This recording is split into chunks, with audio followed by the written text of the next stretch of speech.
Oi, fera! Que legal que você está agora comigo e nós vamos assistir uma aula de sistemática e taxonomia. Vamos conhecer as regras de nomenclatura taxonômica e também um tema que tem sido muito frequente nos últimos vestibulares e indiretamente no Enem, porque a aplicabilidade do conhecimento sobre os seres vivos depende também do conhecimento da sistemática cladística, tá certo?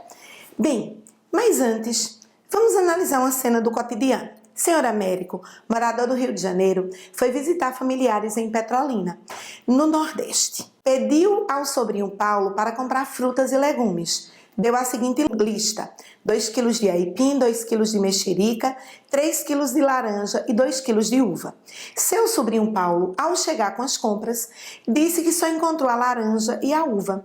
Senhor Américo insistiu e disse que no dia anterior tinha todos esses produtos no supermercado. Aí eu quero te perguntar, será que Paulo não está falando a verdade para o tio? E aí, você acha o quê? Vamos analisar uma situação. A lista seria essa, tá? 2 kg de aipim. Só que em Petrolina, Pernambuco, no Nordeste, aipim é chamado de macaxeira. Mexerica é chamado de tangerina. De fato, lá no supermercado, ele não acharia nenhuma prateleira com um aviso dizendo que tinha mexerica. Tem tangerina, tá? Agora, manga e uva não. Manga e uva do mesmo jeito em qualquer lugar do nosso país. Isso é para você observar que na linguagem popular as mesmas coisas podem ter nomes completamente diferentes de acordo com as regiões, tá certo? Lá na Amazônia, por exemplo, vai se chamar mandioca, nem vai se chamar aipim, nem vai se chamar macaxeira. E o nome científico é Manihot utilissima, tá? Nome científico, Manihot utilissima. O que é isso? Veja bem. Linneu, por volta de 1753, ele publicou, vários volumes, aqui é o primeiro, do chamado Systema Naturae. O que foi isso que ele fez? Ele deu nomes científicos aos seres vivos. Por que ele foi fazer isso? Porque nessa época já se tinha muitas viagens e a comunicação estava se tornando muito difícil. Uma mesma planta que ocorria em partes diferentes, tipo na América do Sul, que ocorria na América Central, que ocorria na África, estava sendo chamada por nomes diferentes quando ela era a mesma planta.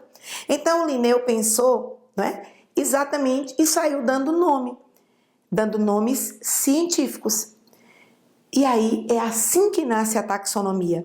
Hoje, a taxonomia ela é muito mais ampla. Hoje, a taxonomia é uma parte da sistemática. Para você ter uma ideia, a sistemática é o ramo da biologia que vai utilizar critérios de classificação para os seres vivos e que vai se ocupar de estudar a história evolutiva, a chamada filogenia, e que também vai utilizar a taxonomia baseada em regras de nomenclatura, muitas delas criadas pelo Linneu lá em 1753, entre 1753 e 1757. Ok? Então, a taxonomia é uma parte da sistemática. A sistemática, dá uma ideia, sistematiza, organiza os seres vivos em categorias denominadas categorias taxonômicas. Legal? Vamos conhecer as categorias taxonômicas? Por exemplo, aqui nós temos uma espécie, que é o Ursus americanus, tá certo? Que faz parte do gênero Ursus. Na verdade, o nome científico, que é um nome binominal, é um nome composto por dois epítetos, Ursus americanus. O Linneu aproveitou muita coisa de como as pessoas chamavam. Então, no gênero urso, na família Ursidae, na ordem carnívora, na classe Mammalia, que é dos mamíferos, no filo Chordados, filo dos que tem coluna vertebral, notocorda, tá certo? No reino Animalia e no domínio chamado de domínio Eukarya, tá certo? Então, cada ser vivo, ele é uma espécie. Espécies semelhantes vão fazer parte do mesmo gênero. Então, aqui eu tenho vários, o urso polar, ursos americanos, tudo bem? Eu tenho urso americano, urso polar e urso marrom no gênero ursos. Mas já o panda, ele não é do gênero ursos, mas ele vai ser da mesma família, chamada de Ursidae. Ursidae, na verdade, a pronúncia é Ursidae, mas Ursidae. Beleza. Então, como é que funciona isso mesmo? Veja bem, cada ser vivo, ele é uma espécie. Espécies parecidas são colocadas no mesmo gênero. Gêneros parecidos são colocados na mesma família. Famílias parecidas são colocadas na mesma ordem. Ordens semelhantes são colocadas na mesma classe. Classes semelhantes são colocadas no mesmo filo. Filos similares são colocados no mesmo reino. Reinos parecidos são colocados no mesmo domínio, que é inclusive uma outra aula que a gente vai ter, tá? Só sobre os 3 grandes domínios, que é o domínio eucária, dos eucariontes, o domínio árquea e o domínio bactéria. Legal? Então, simples isso. Você tem que memorizar todas as categorias taxonômicas, tipo, todos os seres vivos, como é a classificação deles. Não, gente. Isso aqui é apenas uma ilustração. Agora, você tem que saber que ordem é uma categoria taxonômica que é inferior à classe e é superior à família. Tem um bizu que é assim, reficofage. Só que agora, como recentemente criaram mais essa outra categoria taxonômica, que é o domínio, que está acima de reino, fica fácil.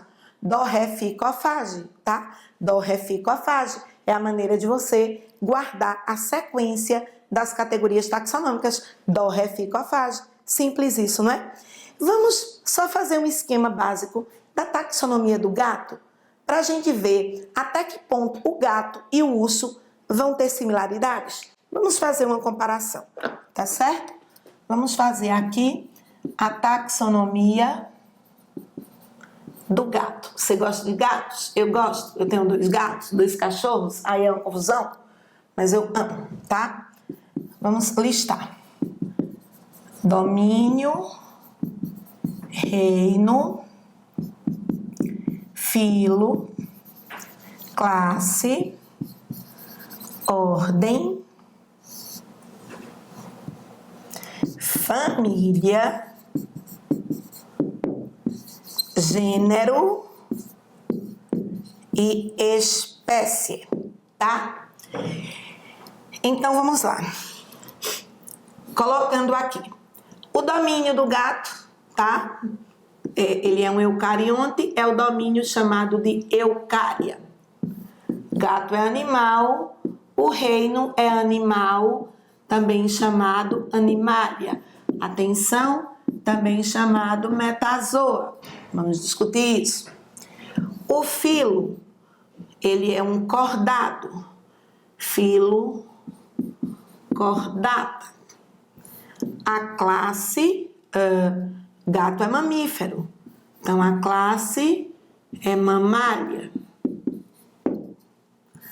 A ordem do gato é a ordem carnívora. Cães são da ordem carnívora. O urso, observe, tá? Eucária, animalia, cordato, mamália, carnívora. Até aqui tudo bem. Agora, a família do urso é Ursidae. A família do gato é Felidae. O gênero do gato é Felis. E gato, o nome científico é Felis gatus. Lindo, não é? Observe que eu mudei a grafia. O que é que aconteceu? Eu escrevi em itálico. Linneu disse, não é? Que os nomes científicos precisavam estar em destaque, em itálico, negrito ou sublinhado. Inclusive, eu quero chamar a atenção que seria correto eu escrever assim, a minha caligrafia normal, tudo bem? E sublinhar Felis gatus. Por que estaria correto? Porque quando a gente grafa a mão, a gente pode apenas sublinhar, mas no computador se usa o negrito ou o itálico. Lembra lá da barra de formatação do Word? Então eu posso fazer um checklist entre o gato e o urso e dizer que até aqui eles são iguais, daqui para cá é que eles vão ser diferentes. Percebeu? Então cada ser vivo faz parte, é classificado em categorias. Eu quero chamar a atenção que, ó, idai, tá certo? É um sufixo que é usado para família. É o sufixo de família, mas de animais, tá certo? Esse sufixo em plantas, tá certo? Em plantas, no caso da denominação da família, o sufixo de plantas é o sufixo aceai. Por exemplo, se eu quiser falar de uma família Fabaceae, família Fabaceae, onde vai estar o feijão, por exemplo, tá certo? Então, o sufixo em botânica é aceae, o sufixo em zoologia é idai. Esses dois sufixos são necessários, os demais não são necessários para alguém do ensino médio. Dependendo do seu curso universitário, você vai aprender muito mais. Ficou claro isso? Eu posso perceber que se eu estou numa categoria como reino, ela vai ser muito mais ampla do que uma categoria como espécie, do que uma categoria como gênero, tá certo? Que vão ser categorias mais diminutas. Legal isso? Bem, e vamos aqui chamar a atenção para a taxonomia de Linneu. Ele fez regras. Por exemplo, esta abelha, o nome científico dela, em qualquer lugar do mundo, dessa espécie, que é desse jeito, né? Há muitas espécies de abelha, mas essa daqui, que é a abelha tradicional, produtora de mel, ela é chamada de Apis mellifera. Esse epíteto, Apis, que ele é considerado nome genérico, tá? Ele inicia com letra maiúscula. Mellifera, que é o nome, o epíteto específico. Observa isso. Gênero Felis, espécie Felis catus. Vejam um detalhe. Essa espécie, ela é binominal. Ela é obrigatoriamente binominal. Tá certo? O que vem aqui, então, o gênero, o epíteto do gênero, letra maiúscula, o epíteto da espécie, letra minúscula, tá? Esse nome quer dizer o autor, ele não está em itálico tá esse, e vírgula, ano, o ano da sua publicação, o ano da sua classificação, ok? Chamando a atenção que o nome científico tem que estar em latim, em itálico ou em negrito. Tá claro isso? Bem simples. São regras que, quanto mais você resolve exercícios que têm essas regras, você vai se adaptando, ok? Massa? Vamos agora discutir um pouquinho sobre a sistemática cladística e a filogenia. Como se parte do pressuposto de ancestralidade comum, a gente diz que a sistemática, ela analisa sempre a cladogênese. Lá na aula de evolução, a gente usou esse termo. Cladogênese é um processo de formação de espécies em que vai haver ruptura em dois ramos, dois ramos, dois ramos. Então aqui, por exemplo, é um cladograma correto, onde há rupturas em dois, diferente desse aqui. Não é dessa forma. Não há uma escadinha onde o homem a espécie superior. Não é isso. Lembre que todos os seres vivos são, tipo, um sapo é tão evoluído quanto um homem. O que vai acontecer é que a fisiologia do homem é mais sofisticada do que a fisiologia do anfíbio, mas ambos são tão evoluídos, porque ser evoluído é estar adaptado, é reproduzir-se. A gente já discutia isso lá nos temas de evolução, quando a gente começou a estudar. Então, a sistemática cladística trabalha com o pressuposto de que é ancestralidade comum e que vai se partindo. Analisa comigo esse cladograma, tá certo? Isso aqui é um cladograma hipotético, onde eu tenho a seguinte compreensão. Parte daqui de um ancestral comum e vai do passado até o presente. Então, aqui é um evento, não é? Anagenético, lento e gradual, de um tempo evolutivo. Cada vez que parte aqui são os ramos, certo? Aí eu posso dizer... Cada nó desse aqui representa uma diversificação. e o ancestral comum. Esse aqui é ancestral comum de todos os outros que estão acima. Agora, esse aqui só vai ser ancestral comum de C, D e E, não vai ser de A e B. E esse aqui vai ser o ancestral comum exclusivo dos grupos D e E. Como os grupos D e E compartilharam mais tempo, eles ficaram mais tempos unidos, a gente diz que eles vão ser grupos irmãos, tá certo? Por quê? Aí vamos pensar, cada ramo desse, o que é que oportunizou isso? Aí a gente vai falar de duas coisas, característica derivada e característica primitiva. Veja, aqui existe alguma característica que é primitiva para esses dois grupos. Ou aqui tem uma característica que é primitiva para todos. Característica primitiva, também chamada plesiomorfia, atenção, característica primitiva, também chamada plesiomorfia, é aquela compartilhada por todos os descendentes daquele ancestral comum. Característica derivada, também chamada de apomorfia, é uma característica específica. Por exemplo, quando houve uma ruptura, esse ramo A tem alguma coisa que é específica só do A. Esse ramo B tem algo que é específico só do B. Compreendeu? Então, característica primitiva é comum a todos, tá certo? E característica derivada pertence só a um determinado grupo. Legal? É assim que se constrói um cladograma. E às vezes os cladogramas não são perfeitos. Eles têm incorreções, ou digamos, eles não estão bem completos porque não se conhece toda a história evolutiva de um determinado grupo. E aí a gente pode analisar que pode existir, na verdade, o grupo oficial da sistemática cladística é o grupo monofilético. Então, o que é um grupo monofilético? É aquele que inclui descendentes do ancestral comum imediato. Por exemplo, E e F é monofilético. Esse grupo aqui, eles têm um ancestral comum imediato. Polifilético. Imagina que eu vou formar um grupo com A junto de E. O ancestral de A é esse, o de E é esse, o imediato. Então, polifilético é um táxon que não é válido, porque ele tem ancestrais diferentes.